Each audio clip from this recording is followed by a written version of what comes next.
The pharmacy on Briar Street wasn't busy that Tuesday afternoon, but it felt crowded anyway. The kind of crowded that happens when fluorescent lights are too bright and the aisles are too narrow. And everyone is moving a little too fast because nobody actually wants to be inside a pharmacy at 2 in the afternoon on a Tuesday. They just need to be. Margo Tilson stood at the back of the line, near the prescription counter, with her 7-year-old son beside her. One hand resting on his shoulder, the other gripping a small, yellow ticket with the number 43 printed on it. The digital display above the counter read 39. She had been standing there for 11 minutes. She knew because Jonah had asked her 4 times how much longer, and she had checked her phone each time she answered him. She wasn't in a hurry, exactly. She just couldn't afford to be late getting back to her car, which was parked at 2-hour zone 2 blocks over, and she still needed to pick up Jonah's inhaler refill, stop by the grocery store on the way home, and make dinner before his homework got any later into the evening.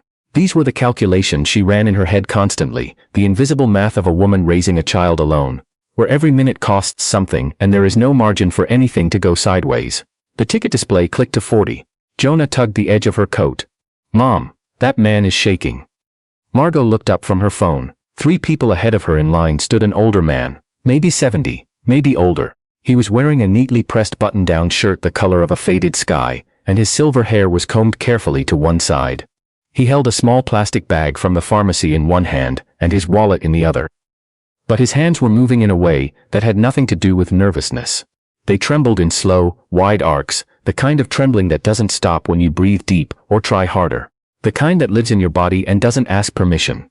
He was trying to pull a card from his wallet. He had been trying for a while. The woman at the register, young, not unkind looking, just tired the way people get when they've been standing in one spot for 6 hours, watched him with the particular expression of someone who is trying very hard not to show impatience and is not fully succeeding. The man behind the older gentleman exhaled through his nose, not loudly, just enough. The older man's name was Howard, though Margo didn't know that yet. Howard Beckett, retired school custodian, 31 years at Jefferson Elementary, father of 2 grown daughters who lived in separate states, widower for 4 years. He had Parkinson's, diagnosed 3 years ago, progressing the way it does, taking things in the order it chooses. His handwriting first, then buttoning shirts. Now apparently this. He got the card out. It slipped from between his fingers and fell to the floor with a soft plastic click. Nobody moved. Howard looked down at it, looked back up. There was something in his face in that moment. Not defeat exactly, but the particular exhaustion of a man who has had to ask for help with things he once did without thinking, and who still hasn't fully made peace with it. His jaw tightened. He bent his knees slowly, carefully, beginning to lower himself toward the floor. Here. Margo was already moving. She handed Jonah her phone. "Hold this," and stepped forward, crouching down and picking up the card before Howard had made it halfway to the floor. She straightened and held it out to him. He blinked at her. "Thank you," he said. His voice was steady even when his hands weren't. "Of course." She smiled and started to step back to her place in line. But Howard was still looking at the card in his hand, still trembling. He placed it against the card reader and pressed it flat with his palm, trying to stabilize it. But the angle was wrong and the machine beeped in rejection. He adjusted, beeped again. The man behind him shifted his weight. The cashier reached toward the keypad as if she might help, then stopped herself, uncertain of the etiquette. Margo watched Howard press the card a 3rd time. Watched his face when it beeped again. Watched the slight way his shoulders fell. She didn't think about it. She stepped forward again. "Would it be okay if I helped?" she said quietly, so only he could hear. "I can hold the reader steady for you if you want to try again." Howard looked at her for a moment. There was something cautious in his eyes, the reflex of someone who has learned to read the difference between pity and kindness, who has been on the receiving end of both enough times to know they don't feel the same. Whatever he saw in her face made him nod. Margo held the card reader with both hands, tilting it slightly so the angle would work, while Howard pressed his card against it. The machine beeped once, differently this time, the sound of approval, and the screen flashed green. Howard exhaled. "There you go," Margo said. He turned to look at her again and this time the caution was gone. "You didn't have to do that." "I know," she said. "I wanted to." She stepped back to her place beside Jonah, who had watched the whole thing with the focused that children sometimes have when they know something important just happened, but aren't sure exactly what it is. Howard collected his bag and his receipt and turned to leave. He walked slowly, with the careful deliberateness of a man who has learned to negotiate his own body like a landscape that keeps changing. He made it to the end of the counter, then paused, turned back. "What's your name?" he asked Margo. She told him. "Margo." He nodded once as if confirming something. Then he looked down at Jonah. "Your mom's a good person," he said. Jonah looked up at Margo and then back at Howard with complete seriousness. "I know," he said. Howard smiled. "A real one, the kind that rearranges a person's whole face." And he walked out of the pharmacy into the pale afternoon light. The cashier at the counter, whose name was Destiny, and who had been working this shift since 8 that morning, watched him go. Then she looked at Margo, and something had shifted behind her eyes. "Number 41, she called. Even though Margo's ticket said 43. What Margo didn't know, couldn't have known, was that Howard Beckett had almost not come to the pharmacy that day at all. He had sat in his car in his driveway for 9 minutes before starting the engine. This was not unusual for him lately. There was a specific kind of reluctance that had taken up residence in his mornings, and sometimes his afternoons. Not depression exactly, his doctor had asked about that, but a heaviness that came from the accumulating weight of small losses. The things Parkinson's took weren't always dramatic. Nobody wrote about the way it made him feel in the checkout line. Nobody wrote about the way he now planned his whole day around avoiding situations where his hands would have to perform in front of strangers. He had needed the medication. That's what finally made him start the car. And then Margo had been there. He drove home and sat at his kitchen table, the one his wife Agnes had picked out 38 years ago, with the yellow laminate top and the uneven leg that they'd always meant to fix. He sat there for a while not doing anything in particular. Then he got up and found a piece of stationery in the drawer beside the refrigerator, the kind Agnes had always kept for thank you notes, cream-colored with a small flower in the corner. He sat back down. Writing was harder now. The letters came out larger than he wanted them, uneven. He wrote slowly. He wrote, "I don't know if this will find you. I'm going to leave it at the pharmacy counter and hope they can get it to you somehow." He wrote, "I want you to know that what you did today cost you nothing and meant everything. I have been having a hard time accepting help.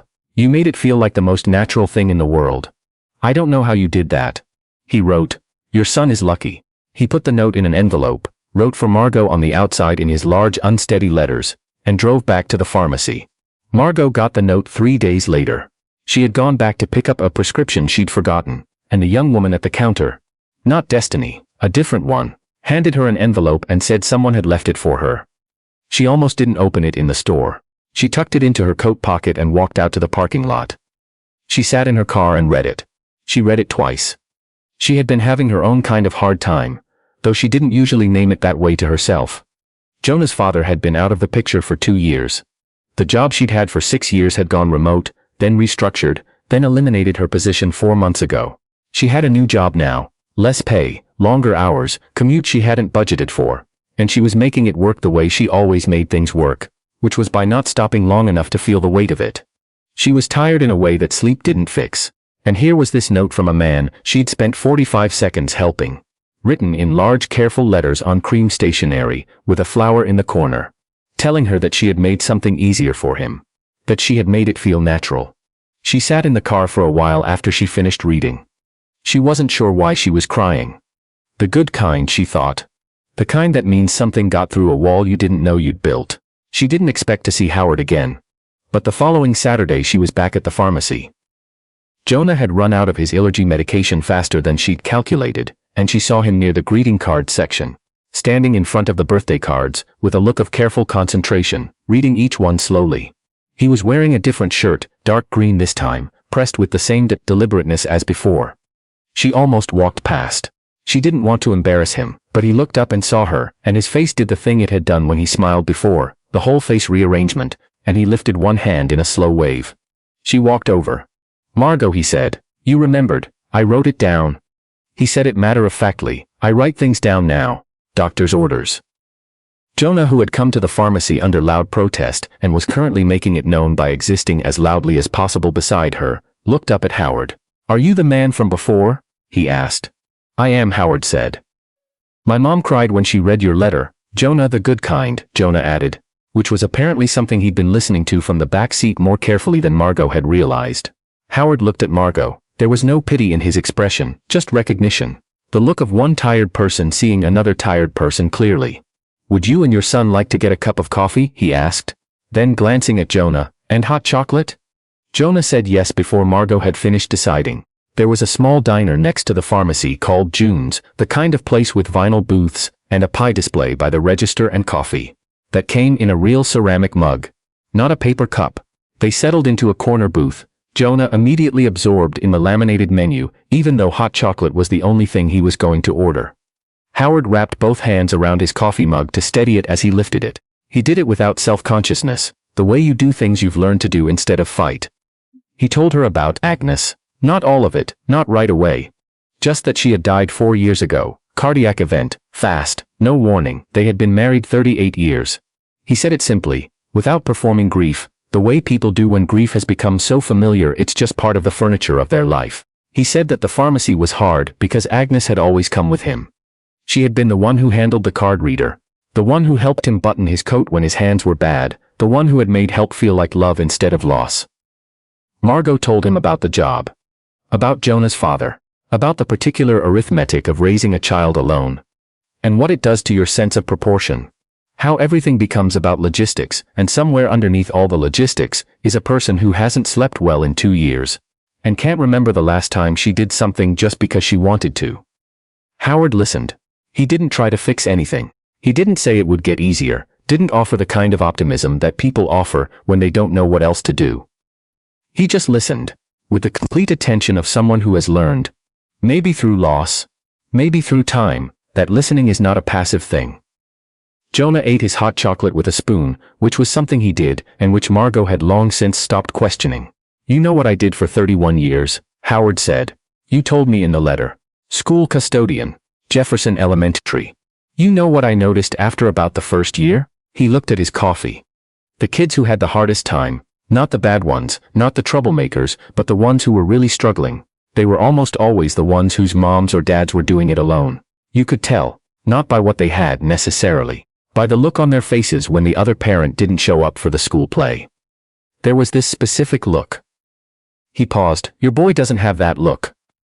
Margo looked at Jonah, who was now attempting to balance his spoon on the edge of his mug. He's got a different one, Howard said. The one that means someone is paying attention. She didn't say anything for a moment. The diner made its diner sounds around them, coffee refills, a bell over the door, a child at another table laughing at something. That's a very kind thing to say, she said finally. It's a true thing, Howard said. I only say kind things when they're true, otherwise it doesn't count. They stayed at June's for an hour and 40 minutes. Jonah had a second hot chocolate, and then fell asleep with his head on Margo's arm, which was something he would have been deeply offended by if he'd been awake to observe it. Howard told her about his daughters, Renata, who was in Portland, and Sylvie, who was in Atlanta, both good women, both worried about him in the specific low-frequency way that children worry about aging parents when there is distance between them, and not enough money or time to close it. He told her about the support group his doctor had recommended, the one he'd been avoiding for 6 months. He told her it felt like giving something up to walk in there. Margo told him she understood that, the math of it, the way that accepting helps feels, sometimes, like conceding a point you're not ready to concede. You didn't make me feel that way, Howard said. At the pharmacy. You didn't make me feel that way either, she said, with the note. He considered that. Maybe that's a skill, he said. Helping without making someone feel small. Margo thought about that on the drive home, Jonah asleep in the back seat with his mouth open, the afternoon light going gold through the car windows. She thought about how many times she had refused help because of the particular way it was offered, the too loud voice, the pitying look, the help that came with an audience. How many times she'd stood at her own counter, metaphorically speaking, and tried to manage alone because the alternative felt worse than the difficulty. Howard had made it feel like the most natural thing in the world. She'd written in her mind to herself somewhere. That was his gift. And now she was thinking about whether it was a gift or a choice, whether kindness at that level, the kind that doesn't call attention to itself, doesn't need to be seen performing kindness, just quietly makes room, was something you were born with, or something you built through all the hard years of losing things and choosing, still, to show up for strangers. She thought about Agnes. About 38 years of someone making things feel natural. She thought about Jonah's father and the specific way his leaving had changed her. Not broken, but altered. The way she'd gotten harder in certain places without meaning to, learned, need less. She wasn't sure that was always a good thing. Howard went to the support group the following Thursday. He didn't tell anyone he was going. He just drove there, sat in the parking lot for 7 minutes instead of 9, and went in. There were 11 people in the room, folding chairs arranged in a rough circle. Coffee in a card table by the window. A woman named Peggy who ran the group with the no-nonsense warmth of someone who has heard many things and is not easily shaken. A man named Douglas who'd had Parkinson's for 9 years and still made the group laugh 3 times in the first 10 minutes. Howard sat and listened. Then, partway through, he talked. He talked about Agnes. About the pharmacy. About a woman named Margo and her son. And what it had felt like to have help offered without performance. He said he thought he'd been avoiding things, not because they were actually hard, but because he'd been bracing for the version of them where he felt diminished. That he was starting to think that bracing was its own cost. That maybe the trick was finding the places where help felt like grace instead of charity, and spending more time in those places. Peggy wrote something in her notebook. Douglas said, "Well said." Howard drove home and sat at the yellow laminate table and felt, for the first time in a while, like something had shifted. Not the disease, not the hands, not the loneliness that came and went in waves, but something underneath all of that, something structural, a small realignment, the kind that doesn't announce itself, just makes the next thing slightly more possible than the last. Margo got a text 3 weeks later from a number she didn't recognize. "This is Howard Beckett. My daughter Renata helped me figure out texting. She is very patient. I wanted to tell you that I went to the support group. Thought you should know." She stared at it for a moment. Then she typed back, "That's wonderful. How was it?" There was a pause, several minutes.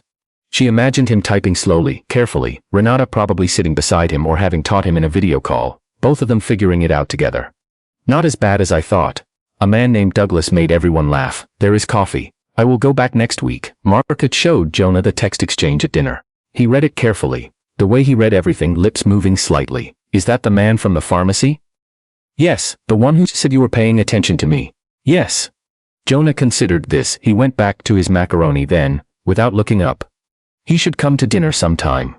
Margo hadn't thought about that. She sat with it for a moment. "Maybe," she said. "Not mac and cheese night though," Jonah said. "You should make the chicken."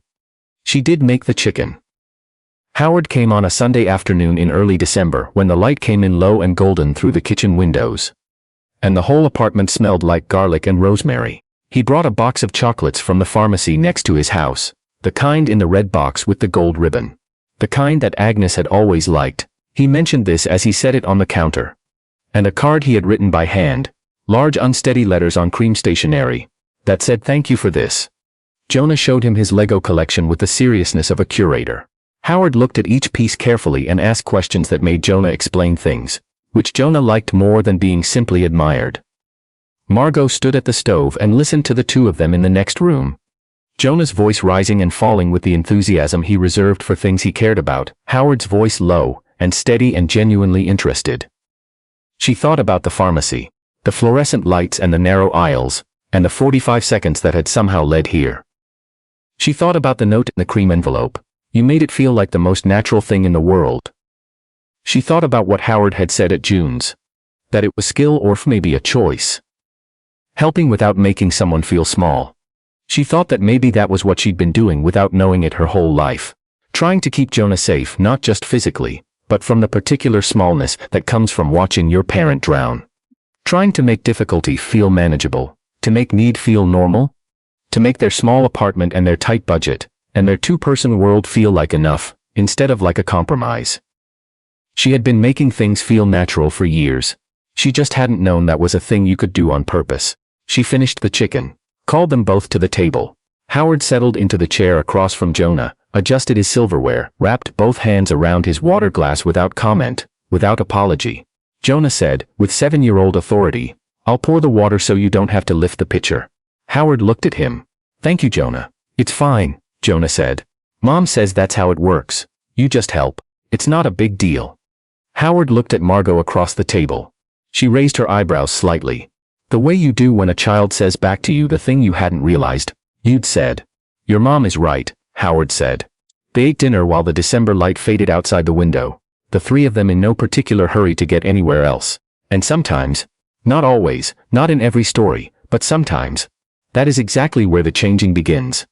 Not in the grand gesture or the public moment or the thing that gets recorded and replayed, But in an ordinary kitchen on a Sunday evening, when a woman makes chicken and an old man asks real questions about Legos and a 7-year-old pours water without making it mean anything more than what it is,